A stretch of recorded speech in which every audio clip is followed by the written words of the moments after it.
Come on.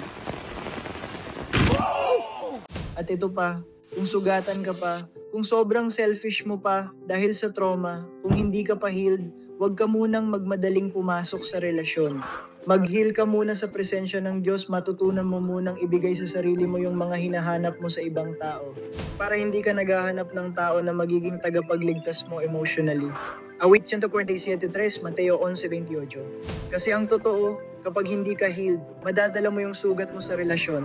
At minsan, yung partner mo ang nagiging tagasalo ng trauma na hindi naman niya ginawa.